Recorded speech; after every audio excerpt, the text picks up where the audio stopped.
Bonjour à tous, je vous invite à vous abonner à cette chaîne, à aimer, à partager, à commenter ces vidéos, c'est très important. C'est une manière de nous soutenir. Merci à vous tous. Avant de recevoir Xavier Bazin, nous sommes avec Alexis Poulain. Alexis Poulain, notre partenaire du jour. Bonjour Alexis Poulain. Bonjour Clémence, bonjour tout le monde. Fondateur du site Le Monde Moderne. Alors, qu'est-ce que Le Monde Moderne nous raconte aujourd'hui, Alexis Poulain ? Aujourd'hui, on va parler de la réforme des retraites qui va passer à 64 puis 65 ans. Tout ça grâce à un 49.3 sans doute pour faire passer la loi sur la sécurité sociale. Ce sera le 4e 49.3 en 33 jours. Même, je crois. 5e, pardon, j'arrive même plus à les compter, c'est vous dire. 5e 49.3 en un mois. Je crois qu'on a atteint la limite de la démocratie représentative et parlementaire. On voit bien que il y a plus rien de démocratique ni de parlementaire dans cette façon de gouverner. Alors c'est pas nouveau, le 49.3 est un outil constitutionnel qui permet justement à la 5e de faire passer ce genre de réforme en fonction des gouvernements sans avoir à débattre ou en faisant semblant de débattre.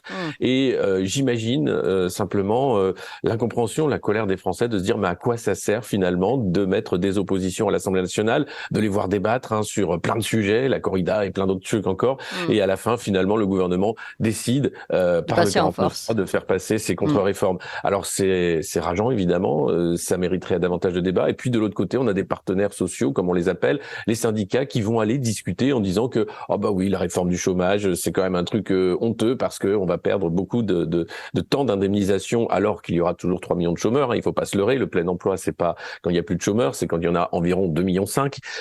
Et donc, que faire ? Et la question, malheureusement, ne trouve pas de réponse puisque tous les 5 ans, on vote et tous les 5 ans, on se retrouve avec un gouvernement qui maltraite les Français, encore une fois, avec ses contre-réformes antisociales qu'Emmanuel Macron fait passer comme une lettre à la poste grâce à la Constitution française. Voilà, c'était un peu un coup de gueule ce matin parce que c'est vrai qu'on peut se demander finalement, et même j'imagine pour les députés de l'opposition, à quoi ça sert d'être élu si on ne peut même pas débattre, si on ne peut même pas lutter contre des lois. On peut débattre, mais le débat ne sert à rien, c'est quand même intéressant. Voilà, un concept intéressant. Oui, la démocratie, c'est cause toujours, et la dictature, c'est ferme ta gueule. Voilà, on en est là. Merci beaucoup Alexis Poulain, et tous les deux, on se tourne vers notre invité du jour, Xavier Bazin.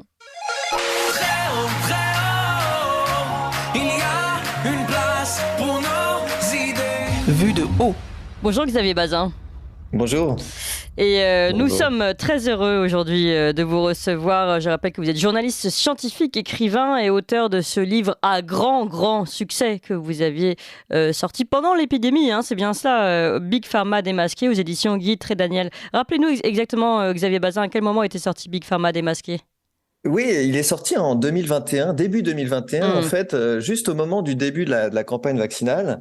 Alors moi, je me focalisais plutôt sur la gestion de la pandémie et sur l'absence coupable de traitements précoces, d'utilisation de vitamines comme la vitamine D pour renforcer le système immunitaire. Enfin, je parlais beaucoup des traitements et puis j'avais quand même un chapitre sur les vaccins qui était encore encore un peu, qui ne pouvait pas être totalement abouti, mais qui disait déjà ça ne sera pas la baguette magique, parce qu'en fait il y avait tout un tas de raisons et tout un tas d'experts en fait qui savaient que ça ne pouvait pas être la baguette magique, que le vaccin n'a jamais été une baguette magique en pleine épidémie. Et étrangement, ce fait a été totalement mis sous le tapis. Il y a un son totalement contraire qui a été diffusé, et les experts justement qui tenaient ce discours-là ont été leur voix a été étouffée. Et donc voilà, c'est un peu fort de cette prédiction qui était réaliste, je crois, et qui s'est avérée vraie, puisqu'on a bien vu que ça n'a pas stoppé l'épidémie en quoi que ce soit, que ça ne pouvait pas empêcher la transmission, ce que j'expliquais dans mon livre. Là, on va y revenir, parce que quand même, c'est vrai que voilà, il y avait certaines choses qu'on avait vues, et là, vous sortez donc ce deuxième livre, Anti-Vax toi-même, retrouvons un esprit critique face à la vaccination, toujours aux éditions Guy Trédaniel. Et alors là, vous arrivez vraiment, encore une fois, vous arrivez toujours au cœur du sujet, parce que en effet, on a appris, alors certains le savaient déjà avant, mais on apprend officiellement de la bouche des représentants de la porte-parole de Pfizer que finalement aucune étude n'a été faite sur la transmission, l'arrêt de la transmission par ce vaccin anti-Covid. Et puis là, on apprend tout récemment, c'est une déclaration qui a été faite par l'épidémiologiste Laurent Toubiana. Vous savez, il avait formulé une demande auprès de la CADA, la Commission d'accès aux documents administratifs, pour avoir accès aux statistiques de mortalité, aux statistiques d'hospitalisation et d'effets secondaires selon le statut vaccinal. Parce que c'est quand même ce qui a permis tout le narratif du gouvernement depuis le début, c'est de nous dire que cette vaccination protège. 1, empêche la transmission et 2, protège. Et là, en fait, on se rend compte, réponse de la CADA, je vous cite la CADA, qui a été, l'avis a été publié par Laurent Toubiana et son avocat. En réponse à la demande qui lui a été adressée, le ministère de la Santé et de la Prévention a informé la Commission de ce que les documents sollicités, n'existent pas dans la mesure où il n'existe aucune statistique relative du statut vaccinal de toutes les personnes décédées, ni aucune statistique relative aux hospitalisations selon le statut vaccinal. Il n'existe pas non plus dans la mesure où il n'existe aucune base de données recensant le statut antivaccinal et antigrippal. Voilà. Donc en fait, tous les chiffres qu'on nous donne depuis le début n'existent pas, en tout cas au niveau français. C'est incroyable. Oui, alors ce qui est incroyable, effectivement, c'est que, je ne sais pas si vous avez remarqué, depuis le printemps dernier, on ne nous donne plus le nombre d'hospitalisations, d'infections et de personnes en réanimation selon le statut vaccinal. Pourquoi ? Eh bien, on ne les a pas, mais tout indique, et notamment les chiffres dont on dispose dans d'autres pays, que les vaccinés, notamment en particulier les vaccinés 3 doses, sont disproportionnellement affectés par un test positif au coronavirus et sont sans doute aussi plus souvent hospitalisés et plus souvent en réanimation, ce qui est totalement l'inverse de ce que ce vaccin était censé faire. Mais je reviens du coup au début, comme vous l'avez dit, on apprend, comme si on apprenait aujourd'hui, enfin il semble qu'on apprend aujourd'hui qu'il n'avait pas été testé contre la transmission, ce vaccin. Mais effectivement, on le savait depuis le début, des voix s'étaient élevées pour le dire, et j'ajoute qu'il n'avait pas été testé non plus contre les formes graves. C'est quand même les deux choses les plus extraordinaires, c'est-à-dire que les deux éléments les plus importants pour pouvoir considérer que ce vaccin pouvait être utile, c'était 1, est-ce qu'il empêche une forme grave? Et 2, est-ce qu'il empêche sa transmission? Ces deux éléments n'avaient pas été testés dans les essais Pfizer, Moderna, AstraZeneca. Et sur la mortalité, on avait un nombre équivalent, voire même un peu supérieur de morts dans le groupe, dans l'essai clinique Pfizer et Moderna, dans le groupe vacciné, plutôt que dans le groupe non vacciné. Et c'est à partir de ces données-là qu'on a autorisé des vaccins très expérimentaux. Mais ces données ont-elles été connues ce sont les données de Pfizer, de laboratoire. Il suffisait de les lire et toute personne raisonnable et honnête savait qu'on n'avait aucun recul, aucune preuve d'efficacité sur les formes graves par rapport à ces vaccins. Toute personne honnête aussi savait que les coronavirus mutent très facilement. Et donc, il y était à craindre dès le début que rapidement, ces vaccins, fussent-ils efficaces au moment de leur introduction, deviennent rapidement inefficaces, voire contre-productifs, parce qu'on a dans l'histoire des vaccins des cas où lorsque le vaccin n'est pas exactement dirigé contre le virus, mais un variant, il peut s'avérer non pas inefficace, mais même contre-productif, parce que les anticorps ont été habitués à être dirigés contre un virus particulier, et du coup sont moins efficaces par rapport à un virus qui a un peu changé. Et donc tous ces éléments-là auraient dû nous faire agir avec beaucoup plus de prudence que ce qui ne l'a été, et pourtant c'est pas ce qui s'est passé. On a vu une vision totalement uniforme et totalisante de la vaccination. Et c'est bien pour ça que j'ai écrit ce livre, ce nouveau livre Antivax Toi-même, c'est pour essayer de comprendre qu'est-ce qui s'est passé pour qu'on oublie totalement tout esprit critique, tout recul, tout esprit de prudence, de précaution, et qu'on se lance tête baissée, et la société tout entière, parce que c'est quand même les politiques, les médias, les autorités de santé, les sociétés savantes, la majorité des médecins, il faut bien le dire. Donc pourquoi la société tout entière s'est lancée tête baissée dans cette campagne expérimentale, alors qu'il y avait dès le début, et comme je l'écrivais effectivement dans Big Pharma démasqué, pas tellement de raisons d'imaginer que ça puisse être une baguette magique, et des raisons d'être prudent. Et par contre, s'il y avait une chose que j'avais pas anticipée à l'époque, c'est à quel point les effets indésirables seraient aussi graves et répandus. Ça, je ne pouvais pas l'imaginer. Mais c'est ce qui peut arriver quand on diffuse très rapidement un vaccin expérimental avec une technologie qui n'avait jamais été testée de façon généralisée sur des êtres humains. Alors en effet, vous en parlez, c'est vraiment ce qui est passionnant dans votre livre, la grande manipulation, les mythes vaccinaux. Vous expliquez tout ça, comment on est arrivé finalement au point d'aujourd'hui. Je vous donne la parole à ce sujet. Alexis Poulain. Oui, non, mais ce qui est incroyable, c'est pas la façon dont collectivement il y a eu ce moment d'hystérie, c'est comment on a fait taire les médecins qui faisaient leur travail, comment on les a criminalisés, poursuivis avec cette accusation de complotisme, d'antivax, etc. Aujourd'hui, on voit les effets secondaires nombreux qui ont été niés également par les médias, qui ont été minimisés volontairement. Le coût des doses qui fait qu'aujourd'hui plus personne, très peu de gens vont au deuxième booster, à la 4e dose, et le ministre de la Santé s'en est ému. Mais qu'est-ce qui va se passer à partir de là? Est-ce qu'on va avoir accès au contrat? Est-ce qu'on va avoir les SMS d'Ursula von der Leyen, la présidente de la Commission européenne, avec le patron de Pfizer? Est-ce qu'on va avoir la vérité et peut-être des procès pour l'irresponsabilité de certains décideurs, patrons de grandes boîtes pharma? Ou est-ce que on va passer à autre chose très vite et effacer les traces? Alors moi, j'avoue que je ferai pas de prédiction là-dessus. Je suis pas totalement optimiste pour une raison simple, c'est que encore une fois, tous les corps de la société, tous les corps constitués ont défendu cette position. Et c'est pas seulement qu'ils l'ont défendu, c'est que, comme vous l'avez très bien dit, ils ont diabolisé ceux qui avaient une position inverse. Comment voulez-vous aujourd'hui qu'ils puissent revenir en arrière et disent tous ces anti-vax qu'on a diabolisés comme des complotistes d'extrême droite, etc., ce sont eux qui avaient raison. Moi, ça me paraît très compliqué. Alors, évidemment, j'appelle de mes vœux des commissions d'enquête, que la vérité soit vraiment exposée sur ces vaccins, sur leur réelle efficacité, sur leurs effets indésirables. Mais on est face à une difficulté énorme qui fait que tout le monde l'a défendu tellement, enfin la plupart des gens l'ont tellement défendu que ça paraît difficile d'imaginer que ceux qui sont au pouvoir, que ce soit d'ailleurs au pouvoir ou en situation de responsabilité, c'est pareil, c'est le même problème pour les autorités de santé, mais ça l'a toujours été, ce sont les mêmes autorités qui autorisent des produits, que ce soit médicaments ou vaccins, et qui ensuite sont chargés d'en évaluer les effets indésirables. Oui. Mais comment voulez-vous qu'il n'y ait pas un conflit d'intérêts? C'est être juge énorme, parti. énorme. Et donc, il y a un conflit d'intérêts énorme. Quand vous avez accepté l'autorisation d'un produit, vous n'avez pas très envie de pouvoir déceler après coup que ça a causé tout un tas de problèmes. Et c'est exactement la même chose pour les parlementaires qui ont voté les passes sanitaires et vaccinaux. Ils ont presque sous l'obligation incité des jeunes, des adolescents de 12 ans à se vacciner avec un vaccin expérimental contre une maladie pour laquelle ils ne risquaient quasiment rien. Et on sait maintenant que ça provoque énormément de myocardite, notamment chez les jeunes hommes, avec un risque, un rapport bénéfice-risque qui est de façon absolument évidente pour cette catégorie de population, les jeunes hommes, très défavorables.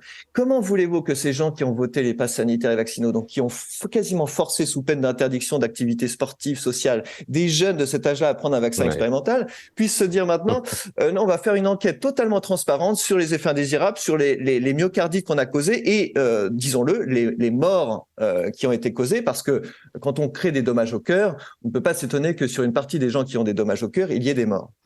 Xavier Bazin, on va revenir sur tout ce que vous développez dans votre livre, mais à ce sujet, et pour revenir sur l'histoire de la CADA, etc., mais vous pensez que ces chiffres existent ou on fait volontairement, est-ce que volontairement on ne fait plus d'études, tout simplement, ou est-ce que volontairement on cache ces études qui existent? Ah oui, non, mais elles existent, elles existent dans les ministères. Elles ont, à un moment donné, il y avait des très belles courbes qui étaient données par Covid Tracker. Les chiffres existent parfaitement quelque part. On ne veut pas évidemment les donner parce qu'elles sont, encore une fois, extrêmement défavorables aujourd'hui à la vaccination. Et on a tellement placé les gens dans un narratif dans lequel il y a que les vaccinés qui décédaient, qui étaient en réanimation, les non et qui étaient hospitalisés. Oui, pardon, les non vaccinés qui décédaient, qui étaient en réanimation. Que dire qu'aujourd'hui, en fait, l'ultra majorité des vaccinés, enfin des personnes en réanimation ou décédées sont triple ou quadruple dosées. Ça ferait un peu désordre. Donc oui, et quant aux effets indésirables, là il y a aussi quelque chose de frappant, c'est que on ne refuse de nous donner, et c'est quelque chose que Philippe Toubiana, un grand épidémiologiste, demande depuis quelques mois. Une donnée simple, c'est de savoir parmi tous ceux qui sont décédés depuis le début de la campagne vaccinale, qui étaient vaccinés et qui n'étaient pas, pour avoir une idée globale, parce qu'on nous a donné beaucoup des chiffres extrêmement biaisés tout au long de cette épidémie. Et au moins, il y a quelque chose qu'on peut pas biaiser, c'est parmi tous les morts qu'il y a eu, combien étaient vaccinés et combien n'étaient pas vaccinés. Oui, Oui, on va dire le poids de la simplicité d'une certaine façon. Alors, pour revenir un peu sur ce que vous développez, parce qu'il y a quand même des points très très intéressants dans votre livre, notamment sur le rôle, et vous avez commencé à parler des autorités. Alors, vous le dites, hein, les autorités elles-mêmes qui sont chargées au départ d'évaluer un produit sont les mêmes qui vont dire après, attention, qui sont censées dire si ce produit a des effets indésirables, et ensuite même de juger en responsabilité s'il y a des choses qui ont été passées qui n'auraient pas dû passer. Sauf qu'évidemment, on comprend bien que les autorités ne vont pas, elles, flageller. Alors, et dans ces autorités, évidemment, vous citez l'OMS avec le rôle important de Bill Gates. Est-ce que vous pouvez nous expliquer cela ? Oui, alors le rôle de Bill Gates dans l'OMS est majeur et il suffit de lire vraiment quelques éléments pour le comprendre. Ça n'a rien de complotiste, c'est-à-dire que c'est via sa fondation et via le Gavi, qui est une autre émanation de son action, c'est le plus grand contributeur financier de l'Organisation mondiale de la santé. Et par ce biais, il oriente de façon absolument extrêmement puissante les priorités de l'Organisation mondiale de la santé, qui se sont déplacées depuis une vingtaine d'années sur la vaccination quasiment à tout crin, faisant regretter à beaucoup de monde que d'autres priorités de santé, comme les maladies cardiovasculaires, les maladies métaboliques comme le diabète, soient largement négligées au profit des maladies infectieuses d'une part, et ensuite au sein des maladies infectieuses, d'une seule réponse possible qui serait la vaccination. Et précisons tout de suite que Bill Gates lui-même a des intérêts dans cette politique vaccinale. Alors, Bill Gates, en fait, les motivations de Bill Gates, elles sont difficiles à dire. Ce qui est sûr, c'est que il partage avec un peu ces entrepreneurs de la Silicon Valley cette idée que tout problème a forcément une solution technologique. Et donc, si on a un problème en fait de maladie infectieuse, la réponse est forcément technologique vaccinale. Il a aussi cette idée que toute solution technologique doit être rentable pour que le capitalisme puisse faire son œuvre. Et donc, ça veut dire qu'il y ait derrière des grandes industries pharmaceutiques qui puissent produire en masse de la vaccination, des vaccins et les distribuer largement. Et en fait, quand vous avez rien que sans préjuger d'autres motivations, mais ces deux pièces du puzzle avec solution technologique et solution rentable, eh bien, vous avez immédiatement quelque chose qui apparaît et qui sert beaucoup les intérêts de l'industrie pharmaceutique, dans lequel lui-même a des intérêts personnels, qui est la vaccination de masse comme réponse à tout problème. Or, je donne plusieurs exemples dans mon livre, mais il y a une épidémie par exemple, de choléra en Haïti. Des solutions extrêmement simples d'isolement des malades ont suffi à éradiquer en 2018 cette épidémie. Et pourtant, la Fondation Bill et Melinda Gates a absolument souhaité que l'on vaccine massivement cette population contre le choléra, alors que ça n'a pas fait vraiment la preuve de son efficacité, et que des mesures très low-tech de surveillance, d'endiguement, d'isolement des malades, d'apporter du savon et d'assainissement des eaux fonctionnent très bien et ont fonctionné largement contre cette maladie. Et tout est comme ça, si vous voulez. Il y a dans beaucoup de cas des mesures beaucoup plus simples. Et vous expliquez comment il fait aussi pour manipuler les études à ce moment-là. Oui, sa fondation finance énormément d'études scientifiques, et ça c'est un problème majeur. L'industrie pharmaceutique et la Fondation Bill et Melinda Gates financent énormément d'études scientifiques et donc forcément biaisent les résultats de ces études, parce qu'on sait bien que les financeurs ont une influence sur le résultat des études que l'on mène. Donc là, on voit clairement le rôle de Bill Gates. Vous disiez qu'il avait quand même des intérêts personnels dans la vaccination de masse. Via quel ? Alors, est-ce que vous pouvez nous réexpliquer à nos auditeurs comment ? Par quel D'abord, d'un point de vue de sa fondation, on sait que sa fondation a énormément d'actions dans les big pharma, dans les grands laboratoires pharmaceutiques. On sait également que sa fondation a acheté juste un peu avant la pandémie, de façon assez étonnante, beaucoup d'actions dans BioNTech. Qui, une fois la pandémie arrivée, va faire un partenariat avec Pfizer pour lancer ce grand vaccin, et dont le cours de l'action va être multiplié par 10. Donc là, il y a évidemment des conflits d'intérêts avec sa fondation. Et par ailleurs, là, on ne peut pas le savoir avec certitude parce qu'on n'a pas le contenu de son portefeuille personnel, mais tout milliardaire a forcément dans son portefeuille d'actions énormément d'actions pharmaceutiques parce que dans un portefeuille d'actions bien géré, c'est des actions qui sont jugées défensives, c'est-à-dire que elles fonctionnent, elles sont stables, elles sont robustes, quel que soit le cours de l'économie, que ce soit en croissance ou pas. Les actions pharmaceutiques sont toujours prisées. Donc voilà, il y a forcément de toute façon aussi un conflit d'intérêt à ce niveau-là. Alexis Poulain. Mais oui, c'est-à-dire qu'il y a eu des intérêts financiers énormes. On l'a vu d'ailleurs, l'idée, je parlais tout à l'heure des SMS entre la responsable de la Commission européenne et le patron de Pfizer. Mais il y avait aussi, quand on regarde par le passé, ce qui s'est passé avec le H1N1, où il y a eu à peu près la même mécanique. Tout de suite les vaccins, la commande massive de vaccins, mais il n'y a pas eu cette campagne de propagande ensuite et de censure. Qu'est-ce qui fait que cette fois-ci ça a marché, alors qu'il y avait pourtant des professeurs, des médecins, épidémiologistes, capés, professionnels, qui alertaient dès le début sur l'absence d'études sur la protection et la propagation du virus, sur la mutation rapide du virus, tout ça est documenté. Qu'est-ce qui fait que cette fois-ci ça a fonctionné? Alors, je dirais que ce sont les confinements. Ah oui. Les confinements ont créé une sidération dans la population qui a été absolument incroyable, a contribué aussi à la surmortalité qui a été utilisée aussi évidemment pour soutenir le programme de vaccination et surtout soutenir la peur, panique qui s'est emparée de la population. Et les confinements après coup ont continué à être utilisés comme mesure de chantage en disant mais c'est la vaccination ou le confinement. Donc moi je dirais que c'est l'énorme différence avec 2009. Alors il faut dire aussi que le virus était quand même plus létal, le coronavirus était plus létal que celui de la grippe H1N1, c'est un facteur, mais le facteur décisif, c'est les confinements qui ont sidéré totalement les populations et qui ont vraiment acté qu'il y avait une situation totalement de crise et de peur et qu'il fallait entrer dans un régime de la peur et dont on ne pouvait sortir qu'avec le vaccin. Et c'est important quand même de vraiment, et dès avril 2020, donc en plein confinement, Emmanuel Macron dit la première réponse, c'est le vaccin. C'est très étonnant. Il y a encore aucun vaccin qui a été conçu, qui a pu être conçu, fabriqué. On sait très bien que ça met beaucoup de temps de créer un bon vaccin. On sait très bien que c'est difficile et c'est long de vacciner une grande partie de la population. Et avant même de parler des traitements, des mesures de prévention, on était encore en confinement en avril, un mois après le début du confinement, et il dit la première réponse, c'est le vaccin. Et c'est pour ça qu'il faut, et ça n'a pas été vraiment critiqué, et la raison principale, c'est que l'on vit sur une forme, et ça ne date pas d'hier, sur une forme de religion vaccinale.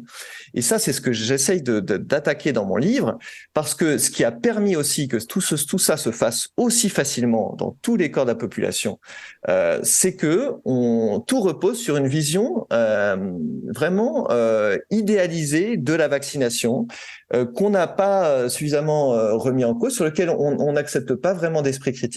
Et je pense qu'il est temps de retrouver un esprit critique, pas seulement sur la vaccination Covid, mais sur l'ensemble des vaccinations, parce que le fait d'avoir pendant trop longtemps imaginé que c'était une baguette magique, que ça ne pouvait pas avoir d'effet indésirable et que c'était toujours efficace, je caricature, mais c'est un peu la vision que la plupart des gens ont de la vaccination, eh bien c'est ça, je pense, qui a permis aussi de lancer cette campagne et d'avoir un tel succès de participation à la vaccination et d'un tel succès dans la diabolisation aussi de ceux qui ne voulaient pas l'être, parce qu'on imaginait que c'était un outil un peu magique et sur lequel il est temps de reprendre un peu de recul et de regarder un peu et de séparer les avantages et les inconvénients vaccin par vaccin. Oui, c'est ce que vous faites d'ailleurs dans votre livre, donc on va y revenir. C'est 3 grands mythes vaccinaux.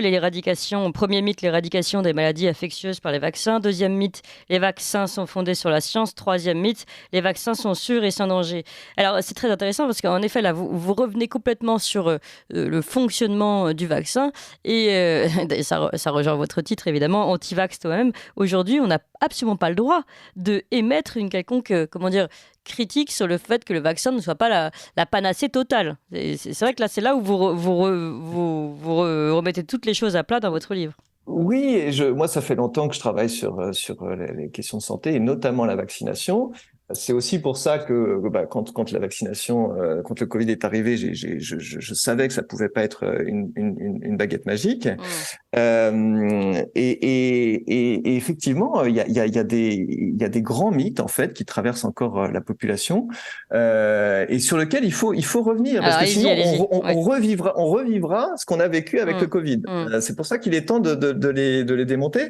Et le plus important, c'est celui selon lequel en fait on a vécu jusqu'au début du XXe siècle des grands fléaux infectieux, et si on en est sorti, si aujourd'hui tout va bien, c'est grâce à la vaccination. Ça, je pense que c'est le mythe le plus important et le plus fort, qui imprègne totalement la communauté médicale aussi, et qui empêche d'avoir un esprit critique, parce que ce mythe est très puissant, parce que en fait, dès qu'on va émettre une critique sur la vaccination, tout le monde va censurer ou s'auto-censurer en se disant « Il ne faut surtout pas que je commence à mettre en doute ou à critiquer, fût-ce avec un vrai argument, la vaccination, parce que ça pourrait conduire à une défiance des gens vis-à-vis de cette solution qui est exceptionnelle, et donc conduire d'une certaine manière au retour des grands fléaux infectieux. » Donc ça, c'est vraiment central. Il faut bien avoir ça en tête. La censure et l'autocensure sur la vaccination et l'incapacité à émettre des critiques nuancées, scientifiques sur ce sujet vient de cette peur. Bien, en grande partie, il y a d'autres influences dont je parle dans mon livre,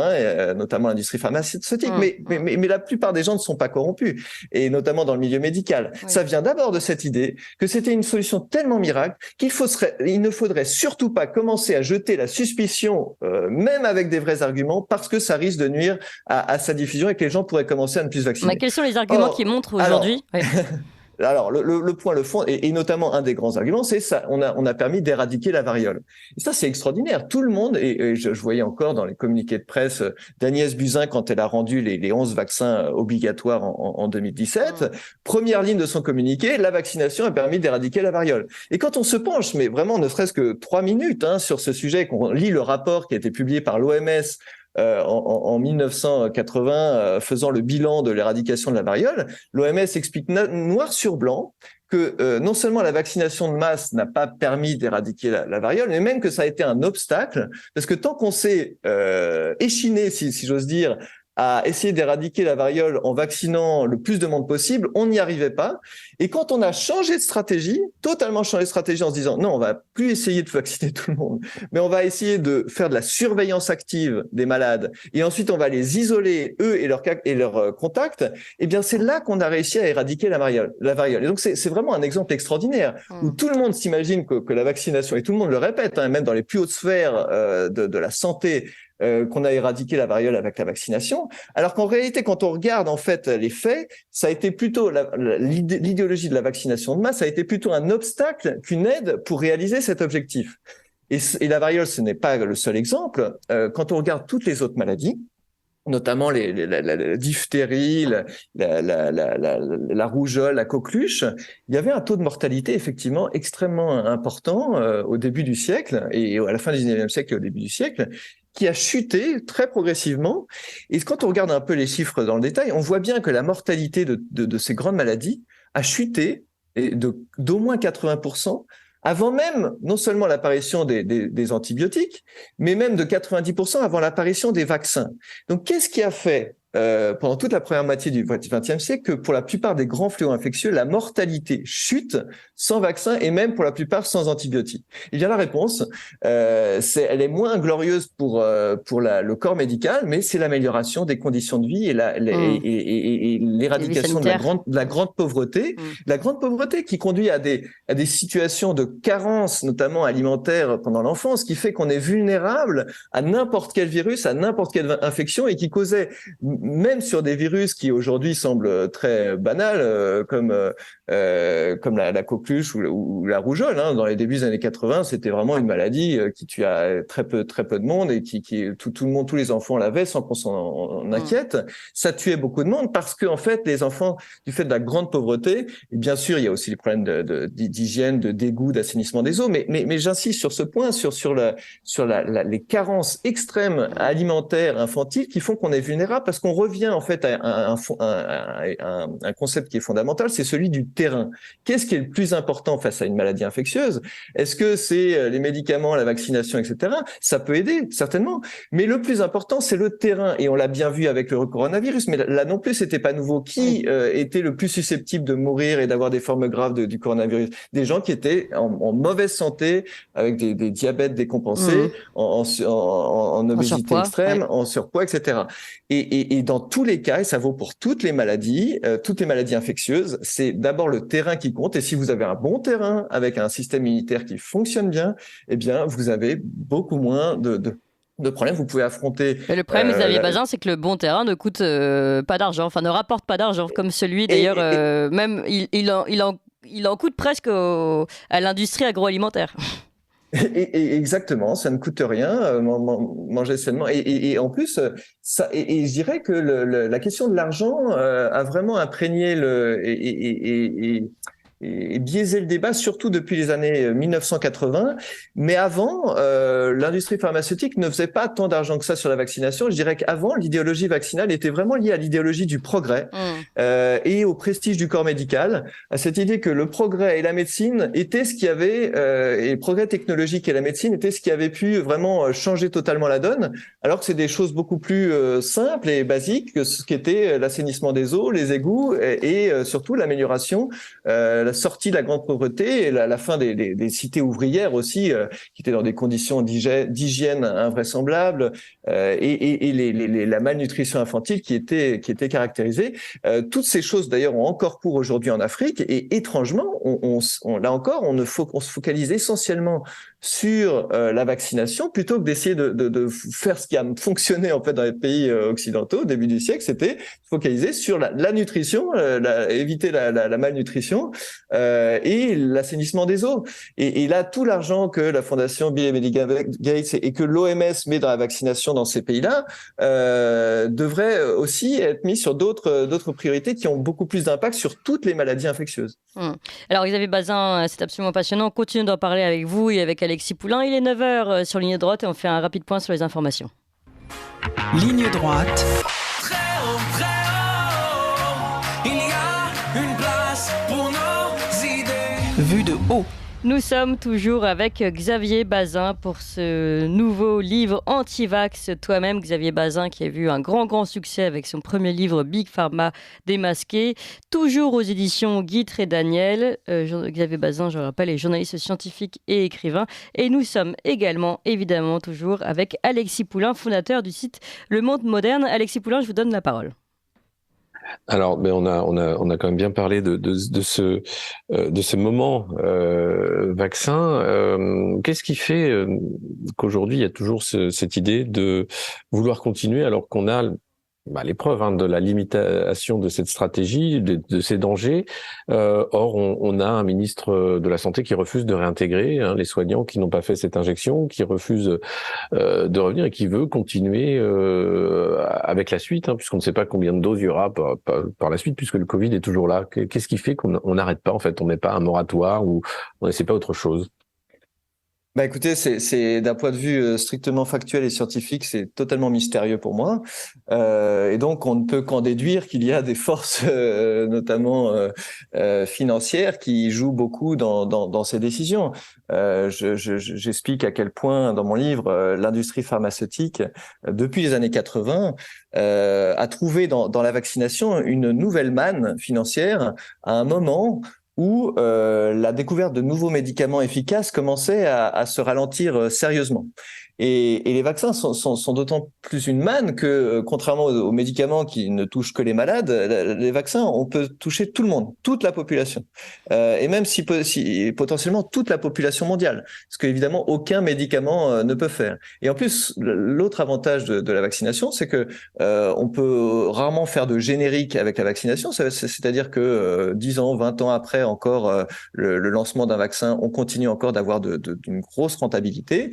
Et enfin, bien bien souvent, quand un laboratoire pharmaceutique lance un vaccin qui est approuvé, ce sont les États et finalement les contribuables qui indemnisent les effets indésirables et non pas les laboratoires eux-mêmes, contrairement à ce qui se passe dans les médicaments. Donc on a là vraiment tous les facteurs réunis pour faire de la vaccination une manne pour les laboratoires. On a vu que Pfizer est en passe de faire 100 milliards de dollars de chiffre d'affaires sur son vaccin. C'est 2 fois le chiffre d'affaires annuel qu'il faisait avant la pandémie. Ce sont des montants considérables, et avec ces montants considérables vient la possibilité d'une corruption massive et considérable dans tous les domaines de la société, que ce soit auprès des experts, auprès des autorités de santé, auprès des médias pour soutenir le message. Et c'est ce que j'essaye aussi et auprès des revues scientifiques, parce que malheureusement même les revues scientifiques ne sont pas neutres et ont des actionnaires communs à Pfizer, ce qui est quand même incroyable et qui en dit long sur l'état en fait du débat scientifique. On a vu le fameux scandale du Lancet qui aurait pu mettre la puce à l'oreille à un certain nombre de personnes. Tout à fait. Et il y a eu d'autres scandales où des articles critiques vis-à-vis du vaccin ont été retirés par l'éditeur scientifique sans raison du tout scientifique, sans raison valable, simplement sous la pression. Et ce qui biaise le débat même au niveau scientifique. C'est-à-dire que il faut bien se rendre compte qu'il y a plein de médecins et d'experts, disons, qui sont de bonne foi sur les plateaux, parce que ils n'ont sous les yeux que des études, enfin une bonne partie d'études qui sont totalement biaisées, et que la plupart des grands journaux médicaux, malheureusement, sont liés de façon très étroite à l'industrie pharmaceutique et ne publient que des articles qui vont plutôt dans son sens. Et donc, en fait, à tous les échelons, du début jusqu'à la fin, il y a des biais, et même au niveau des essais cliniques, la manière dont on conduit un essai clinique, et ça a été le cas avec Pfizer, où il y a de grands doutes et de grands soupçons de fraude, même au niveau de l'essai clinique. Donc, quand on nous a dit 90-95% d'efficacité, même sur les symptômes, sur les Covid symptomatiques, pas sur les formes graves ni sur la transmission, même ça, c'est sujet à caution, parce que c'est fait dans une grande opacité, sans réel contrôle des autorités de santé, et par des investigateurs qui sont payés par Pfizer et qui ont donc tout intérêt à biaiser les résultats. Donc on est vraiment face à une machine absolument terrible et gigantesque qui veut nous faire avaler la baguette magique vaccinale à tout prix.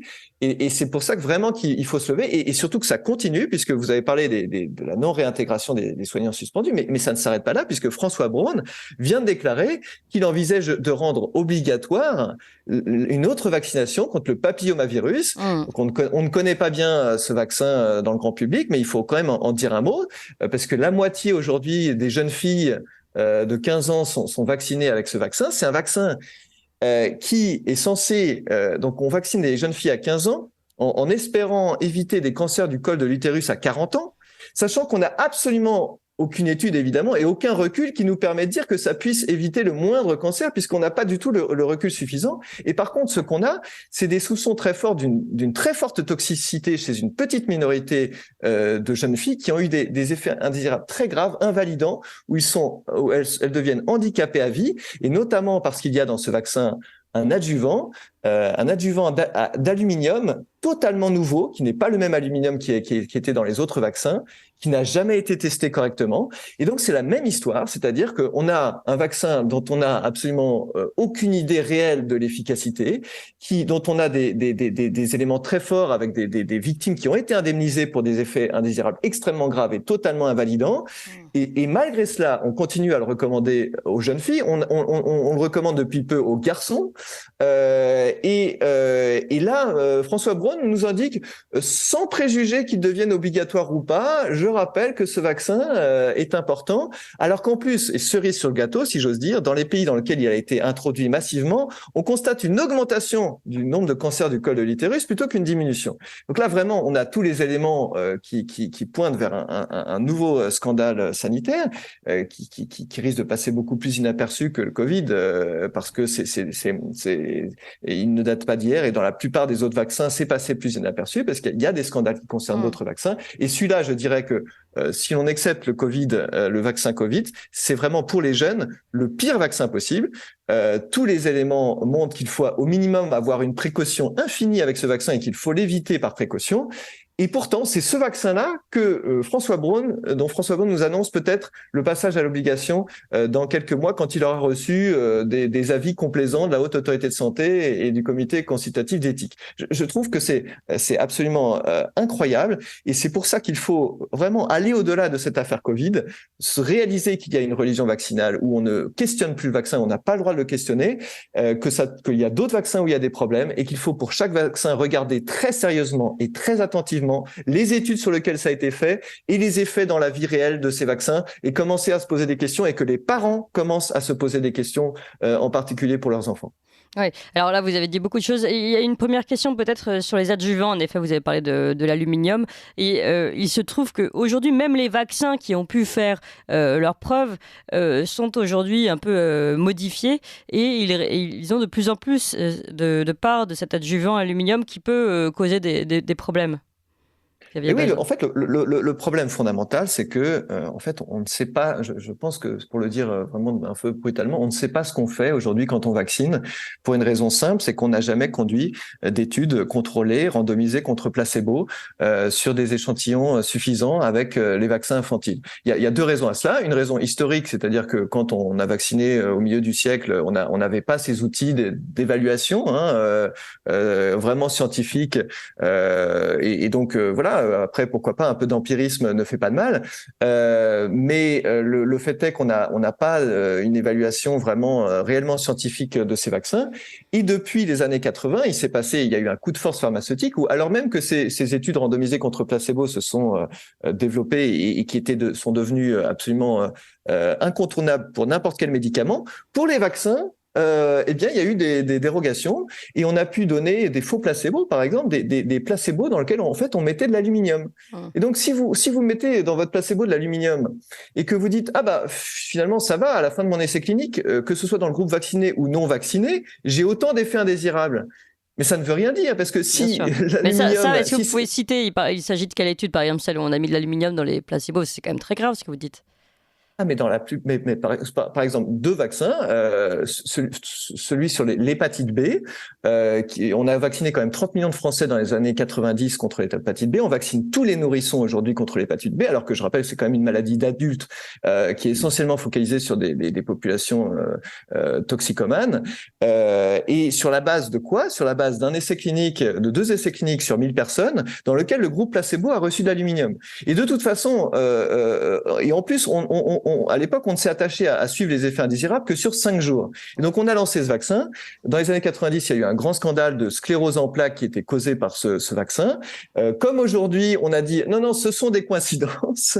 Cela n'a rien à voir avec la vaccination. Elle se serait produite de toute façon, sauf qu'on n'avait aucun élément pour le dire dans les essais cliniques, puisqu'on avait vacciné avec de l'aluminium et qu'on n'avait pas regardé au-delà de 5 jours, et que les éléments rapportés à la pharmacovigilance étaient extrêmement inquiétants et très suggestifs.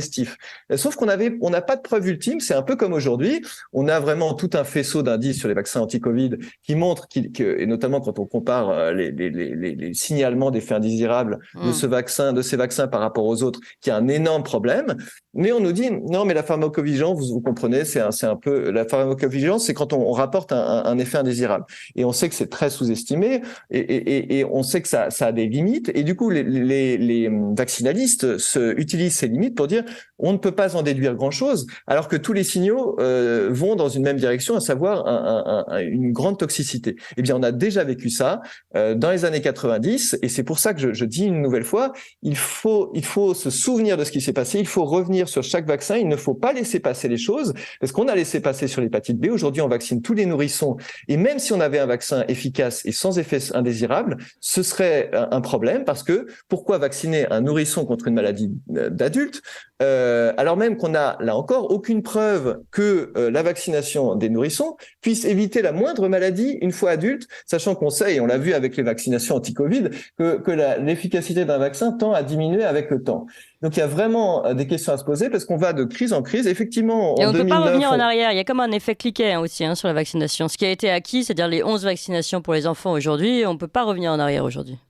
Alors on ne peut pas, mais pourquoi ? Parce que il y a cette idéologie massive qui fait que toute critique des vaccins, on se fait traiter d'anti-vax, d'où le titre de mon livre, Anti-vax toi-même, parce que je me moque un peu de cette façon de catégoriser les gens, mais qui est très utile et qui est très efficace, parce que l'idée c'est d'enfermer les gens qui ont un esprit critique et qui apportent des éléments scientifiques dans l'idée que ce sont des gens réfractaires par principe à la vaccination. Moi je ne suis évidemment, je le précise, même si je devrais même pas le préciser, je suis absolument pas réfractaire à la vaccination en principe. Si on me montre par des études suffisamment contrôlées qu'elles ont un bénéfice qui est supérieur au risque, je dirais très bien. Le problème, c'est qu'on nage dans un néant scientifique, vraiment.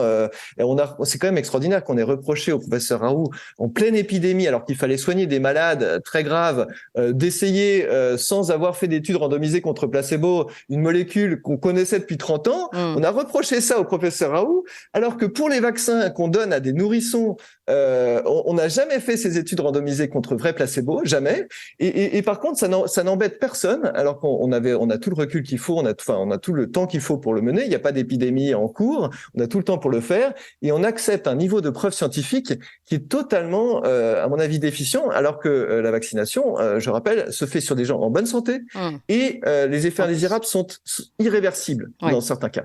Donc alors, c'est quand même quelque chose qu'il faut manier avec précaution. La dernière question pour Alexis Poulain. C'est vrai que c'est incroyable de voir qu'on vit ce moment-là. Qu'est-ce qui pourrait remplacer dans le corps médical cette nouvelle croyance dans le tout vaccinal ? Est-ce que on va en revenir ? Est-ce qu'il y a des voix qui commencent à être plus nombreuses ? Et est-ce qu'il y a d'autres pistes pour protéger et soigner les humains ?